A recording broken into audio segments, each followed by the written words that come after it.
Hey, Grandma. Want to play Scrabble? I couldn't hide my surprise at the unexpected invitation.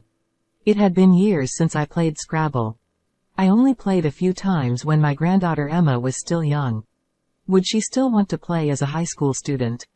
Emma looked at me with a worried expression. When I agreed to Emma's invitation, her expression softened slightly. After setting up the board, Emma picked up the tiles. How about we don't pick randomly at first and instead choose our favorite letters? Perhaps she considered my age. I thought the novel rule was interesting. And so, our Scrabble game between just the two of us began. We took turns creating words. When each of us had 4 words, Emma stopped picking tiles. Curious, I looked at Emma's face. Emma stared at the remaining tiles with a serious expression. Then, she pointed to each tile, one by one. As if she were trying to tell me something. S-O-L-D. At first, I didn't understand, but when I noticed Emma looking alternately at the cards and her mother Amy, my blood ran cold. Sold. A few days later, at 5 p.m. My eyes were dazzled by the sparkling signs. It was the place Emma had secretly told me about via email. Sorry, Mom. Looks like I won't be able to make it back there again this year. I sighed at the phone call from my son, John. It was the 6th summer since John and my granddaughter Emma left this house. I wonder how long it's been since I've seen Emma's face. We've been in touch through phone calls and emails, but even those communications have been dwindling this year. Well, everyone's busy, it can't be helped. I put on a cheerful voice, trying not to show my loneliness. John kept apologizing until the end, then hung up, seeming apologetic. Looking around, the house felt strangely spacious, even though it was the same as always. I felt like my emotions were about to overwhelm me. Before that happened, I stood up and started preparing to go shopping. I'm Nancy, 65 years old. I lost my husband early on, and my only son John lived far away with his family. We used to live together with my son's family. It was John, his wife Sarah, and our granddaughter Emma living together as a family of 4. I must say, our relationship as mother-in-law and daughter-in-law was smooth. Sarah was always cheerful and bright, the kind of person who could make anyone smile. When we went shopping together, we were often mistaken for real mother and daughter because we got along so well. If it weren't for that unfortunate accident, we would still be happily living together as a family of 4. To leave this world so easily, leaving behind little Emma at just 3 years old. What a cruel. Our home lost its light after losing Sarah, becoming quiet. But, we couldn't let Emma feel lonely. John and I decided to push our loneliness aside and make sure Emma was happy. A few years later, John suddenly announced that he was getting remarried. He said he was dating someone he met through work, with marriage in mind. Apparently, the woman knew about Emma, but I wondered how Emma felt about it. At the time, Emma was 10 years old. She was old enough to understand that her father was remarrying and that the new woman wouldn't be related to her by blood. Because I prioritized Emma's feelings, I had intended to ask John to give up remarriage if Emma objected. After conveying my feelings clearly, John brought his fiancée, Amy, home. Like Sarah, she was also a cheerful person.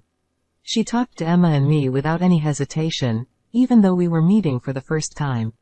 Emma, who was usually shy, was drawn into the conversation and seemed to enjoy it. After Amy left, I asked Emma for her honest opinion. If she becomes my mom, it seems like it'll be fun. She said with a big smile, and I felt a wave of loneliness wash over me. But if Emma would be happy, I decided to support John's remarriage. Just then, John's transfer was decided, and they had to leave this house. On a moving day, Emma told me something. Grandma, even though we'll be apart, I'll make sure to keep in touch so you won't feel lonely. It seemed like Emma, who had always been with me, could see right through my loneliness. But I wouldn't worry an elementary school-aged granddaughter. I forced a smile and waved goodbye to Emma. Living alone was lonelier than I had imagined, but I tried my best not to contact them too much, thinking of Emma. When I realized I couldn't see Emma or John, memories flooded back one after another. Being immersed in memories only made the loneliness worse. I had to keep the overflowing loneliness in check, so I finished my shopping. On my way back, I locked eyes with a kitten. Perhaps it was a stray cat. Thinking that its mother must be nearby anyway, I continued walking without paying much attention, but the kitten followed me while meowing. "You should go home soon too. Your mother is waiting for you." I glanced back and spoke as I kept walking, but the kitten ended up following me to my house. In the sweltering heat, the kitten looked up at me with watery eyes. I couldn't escape that gaze. The days I spent alone suddenly changed thanks to the arrival of the kitten. Strangely, the cat didn't run away and seemed to relax as if it had been living with me for a long time. As summer came to an end and the sound of insects filled the air, I found myself unable to part from the kitten. Watching its adorable figure, I couldn't help but think of Emma when she was still small. And then, I started to worry when I didn't receive a reply to the email I sent to Emma the other day. Until she entered high school, Emma and I used to exchange personal emails and phone calls, but recently, the lack of response has been increasing. I thought maybe entering high school had changed her routine, but somehow, I had a feeling of unease. I tried calling her directly, but the ringing tone echoed emptily. I considered contacting John. But then I remembered he mentioned he was going on a business trip overseas in our last phone call. I couldn't unnecessarily worry him, and I didn't want to inconvenience Amy by calling their home. What should I do? I muttered softly to myself, and the kitten reacted. The cat, which had been lying on a cushion by the window, suddenly came up to me and looked up at me. With the same watery eyes as the day it followed me home, it seemed to be pleading with me. As I gazed into those eyes, as if they were trying to tell me something, it struck me. I would quietly go check on Emma's situation. Sensing my idea, the cat curled up on the cushion again. The city where Emma and her family lived was about a 2-hour train ride from where I was. I predicted the time Emma would come home from school and get on the train. My heart was pounding for some reason. What excuse would I make if I got caught? Should I just go and meet her normally? While pondering these thoughts, I gazed out the window at the scenery passing by. I arrived at the nearest station and checked the map. I've known where Emma's family has lived, but I've never actually been there. Feeling somewhat like a detective, I walked around while glancing around. The unfamiliar streets and the different actions from my usual routine. Before I knew it, I realized I was actually enjoying myself. I was supposed to have come to check on Emma out of concern. Tightening my resolve, I eventually reached the house where Emma and her family has lived. I passed by the house once and stopped at the nearest corner. I had come here on impulse, but now I felt a sudden panic realizing there was nowhere to hide. Though there were few people around, I couldn't keep pacing back and forth in front of the house. As I looked up at the sky, a familiar voice caught my ear. I hid behind the corner of a fence and confirmed the source of the voice. It was Amy. "Hurry up, hurry." Amy seemed to be urging a girl to walk with her. The girl followed behind Amy, head down. They walked the same path I had taken. Were they heading to the station? Keeping a distance, I decided to follow them. It had been years since I last saw Emma. In my mind, Emma was still in elementary school. But I was convinced that the girl with Amy was Emma. Her posture, the way her hair felt, bits of her childhood were still visible. So, she's a high school student now. I knew it, but seeing my granddaughter grow up from a child to this, it truly hit home. And I realized just how much time had passed. Watching the two of them, it seemed like Amy was excited, while Emma appeared to be downcast. Despite it being almost 5 p.m., they seemed to be heading somewhere. Shopping. But their demeanor was too mismatched for it to make sense. Eventually, they went through the ticket gates at the station.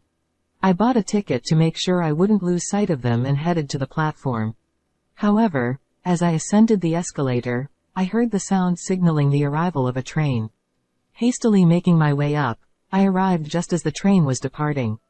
Looking around, I couldn't spot them anywhere. I had completely lost them. Feeling helpless, I decided to give up and head home. In the car on the way back, I tried to shake off the uneasy feeling by recalling Emma's grown-up appearance over and over again. Arriving home, exhausted from the unfamiliar experience, I fell asleep without eating. In my sleep, I had a dream. Emma seemed to be shouting something at me, but I couldn't hear her voice. I tried to respond to Emma, but my voice wouldn't come out. Despite screaming until my throat felt like it would tear, only hoarse whispers escaped, unable to reach Emma. It was agonizing. When I woke up, the cat was peering at my face with a worried expression. Had I been having a nightmare? I was drenched in sweat. Quickly changing clothes, I immediately sent an email to Emma. I'm worried that we haven't been in touch much since you started high school. If there's anything wrong, please let me know anytime. Surprisingly, Emma replied quickly. We're all doing fine. I miss you too, Grandma. But I'll do my best. If she missed me, why didn't she come to visit? Why couldn't she spare some time? Were high school students really that busy? As I pondered, I remembered Emma's lackluster face from yesterday. Emma looked downcast as she left with Amy. Unable to shake the image from my mind, I sent another email to Emma. You can come visit anytime. Or are you busy with a part-time job or club activities? I ended with a question mark to make it easier for her to reply. But I never received a response from Emma. Since then, I've found myself constantly checking my phone, hoping for a message from Emma. But it's been nothing but empty actions, as the days passed without any change. I've tried to visit a few times to see her directly, but either the timing was off or I couldn't catch sight of Emma. My chest feels like it's being crushed with anxiety and worry. Then, John called me after a long time. Mom, how are you doing? I've finally finished up with work and returned from overseas. Forgetting to congratulate John, I desperately pleaded. More importantly, please make sure to come home this year. My urgency seems to surprise John. What's wrong? Did something happen? If I were to ask John about Emma's well-being now, I knew he'd reassured me that everything was fine. Maybe my unease about Emma's condition was just a misunderstanding on my part. But if I can't talk to Emma directly, this lingering uneasiness in my chest wouldn't go away. I haven't seen everyone's faces for so many years. I'm feeling lonely. I've always kept my loneliness buried deep inside, never showing it to anyone. Lately, having the cat around has helped distract me from that loneliness, but I try to change my tone of voice a bit, making it sound a bit more staged. John has always been straightforward. Perhaps feeling guilty for leaving his aging mother alone, he promised that everyone would come home for Christmas. After hanging up the phone, the cat came over and rubbed against my legs. With a slight pang of guilt in my chest, I gently stroked the cat's head. And then Christmas arrived. I waited anxiously for John and his family to come home. The food and drinks were all prepared. And in the evening, John, Emma, and Amy arrived at our house. Nancy, I'm sorry we haven't visited for so long. Amy handed me a box of Christmas sweets. I'm the one who should apologize for being so selfish. We never had any bad blood between us. Whenever we met, our conversations flowed naturally. When I saw Emma's face as she entered next, tears threatened to spill from my eyes. Though I could only see her from a distance before, she had grown into such a beautiful young woman. Seeing firsthand how much Emma had grown since she left home at the age of 10 was enough to make me feel content. Grandma, I'm sorry I couldn't reply to your emails. I wanted to hug Emma as she apologized with her head down, but I held back. It's okay. Just seeing your happy face here makes me happy. Then I gently nudged Emma forward and urged her to enter the living room. As soon as my hand touched Emma's, she flinched slightly. In that moment of reuniting after such a long time, I wondered if I had been too familiar, but Emma didn't seem particularly conscious of it. Oh, there's a cat. Emma, come see. As Amy's voice echoed from the living room, Emma hurriedly walked down the hallway. While John and the others played with the cat, I prepared some tea. I can't believe Mom has a cat now. Come to think of it, I recalled how John had always opposed having pets whenever he mentioned wanting one in the past. As we chatted about trivial matters, I noticed Amy whispering something to Emma. Reluctantly, Amy handed her phone to Emma from her bag. I'm going to the convenience store real quick. With those words, Emma grabbed her phone and headed outside. Amy muttered in a voice louder than intended. Even though we're here for a family visit. Well, I guess it's boring for a high schooler to just sit around in the countryside. I replied, trying not to make Amy feel uncomfortable, as I set the tea on the living room table. After chatting for a while, Emma returned. Emma, I'll hold on to your phone. Since you finally got to see Grandma after a long time, why not have a nice chat? I was about to protest, but Emma handed her phone to Amy without any resistance. She glanced briefly at me, but as I smiled at her, she looked away.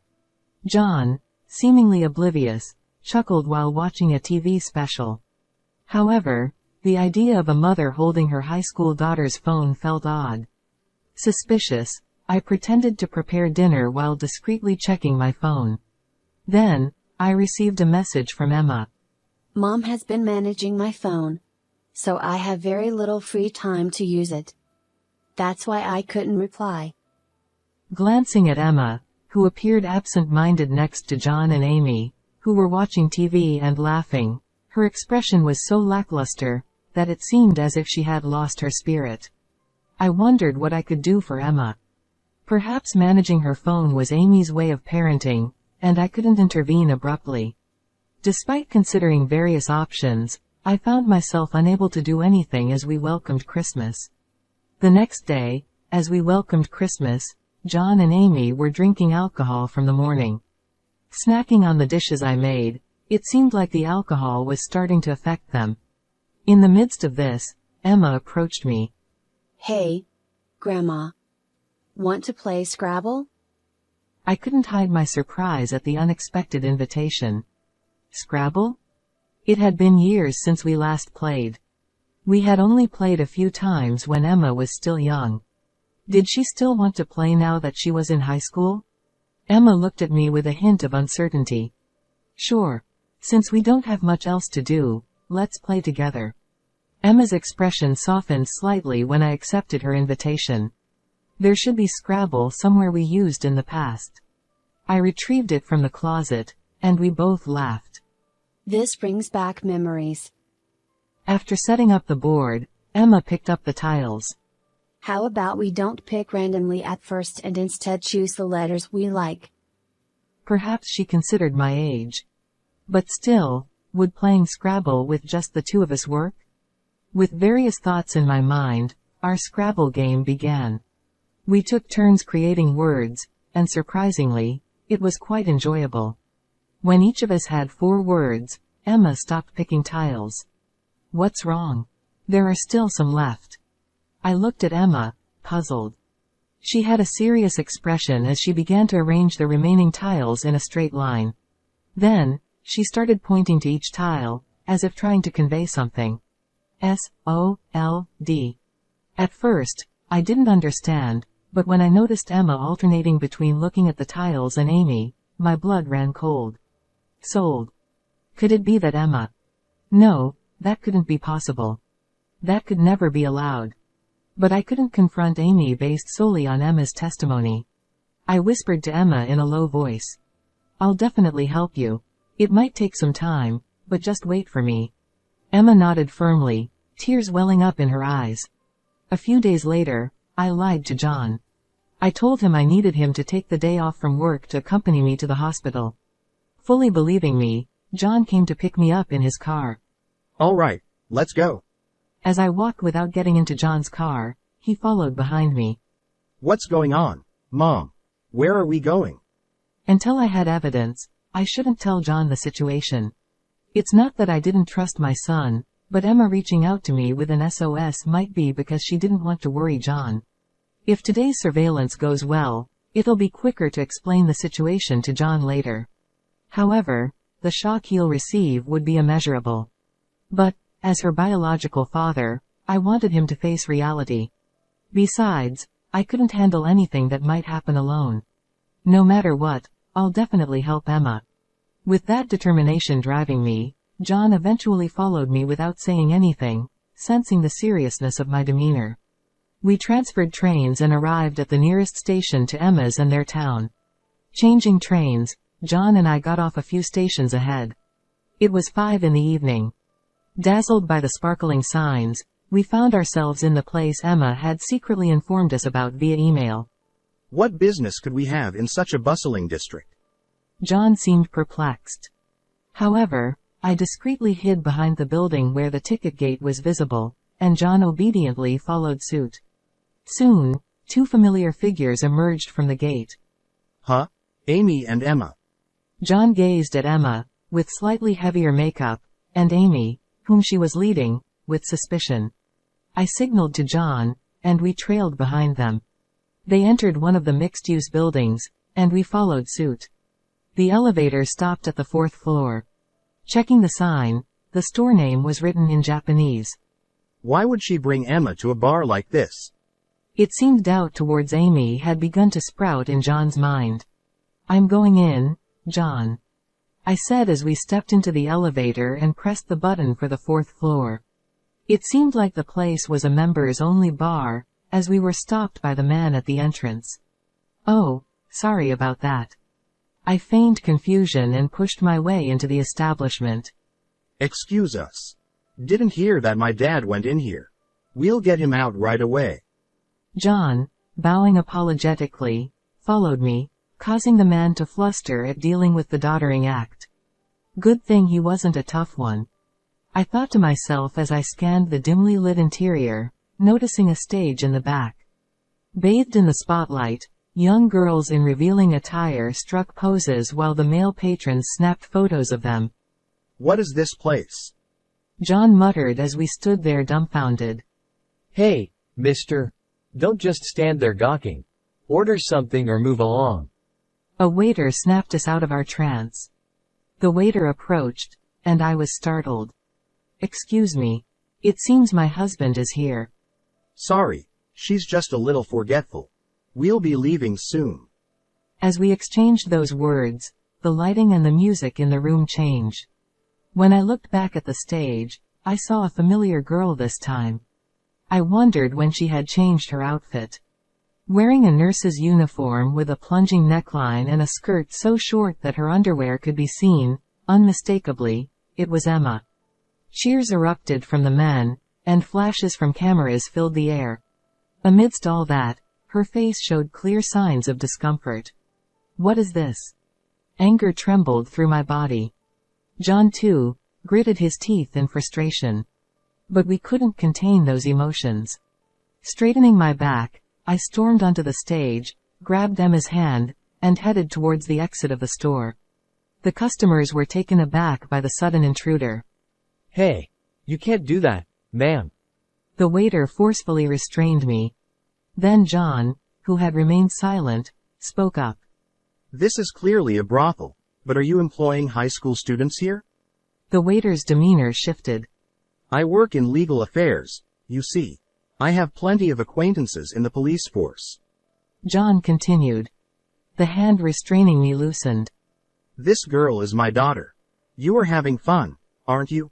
Should I sue every customer here? John's voice reverberated throughout the store. One by one, male customers began fleeing the establishment. In the midst of this, Amy emerged from the back of the shop. Oh well, it was such a lucrative gig, she said lazily, cigarette dangling from her lips. She sounded indifferent, a stark contrast to her usual lively self. However, I couldn't be deterred by such things. This is no way to treat high school students. I glared at Amy, but she just smirked and chuckled dismissively. It's just a part-time job, isn't it? There wasn't a trace of remorse in her demeanor. Suddenly, Emma, trembling in John's coat and arms, stood up and shouted. It's not just a job. You were taking all the money, weren't you? I never received a single penny. With tears in her eyes, Emma glared at Amy. What's going on, Amy? Placing a hand on Emma's shoulder, John calmly inquired. He seemed unable to believe that his wife could exploit their daughter. His voice sounded like he was seeking some last shred of redemption. But Amy further trampled on John's feelings. Even Emma enjoyed being looked at by men older than you, right? I felt like my head might explode. Just as I was about to lunge at her, John stepped in front of me and declared to Amy, "We're getting a divorce." He then urged Emma and me to leave, and we exited the shop. As we walked away from the store, Amy watched us with a smile, but there was a faint twist to her lips. I made Emma a hot milk with plenty of honey as she returned to my house. Somehow, the cat had curled up next to Emma. With the warmth of the hot milk and the cat, Emma seemed to relax. Thank you, Grandma.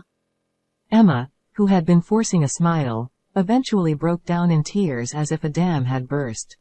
I hugged her tightly, gently rubbing her back. And so the night grew late. A few days later, John packed up his and Emma's belongings and moved into my house. Surprisingly, despite appearing relaxed at the time, Amy was reluctant to divorce. She repeatedly called our house, saying things like, I was just tempted by the easy money.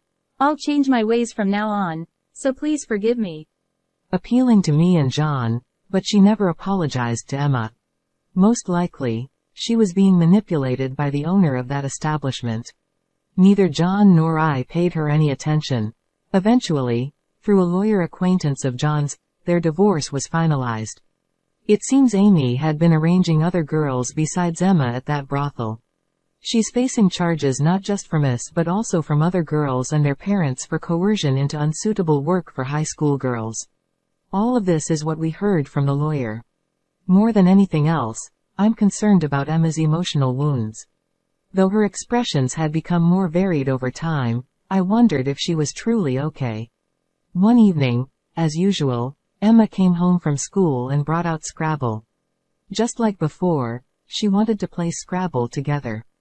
Perhaps she had something else she wanted to communicate. Once again, we chose her favorite tiles first, and the game began. Then, 7 words were formed. Emma silently lined up the tiles. I followed each tile with my eyes. A, L, R, I, G, H, T. When I looked at Emma's face, there was the same smile as when she was a child. A tear streamed down my cheek. The cat, watching us from nearby, began playing with the leftover tiles. Emma and I laughed together at the cat's antics, surprised but amused. From then on, whenever something happened, we played word games with Scrabble. The cat, now grown, watched over us from a distance.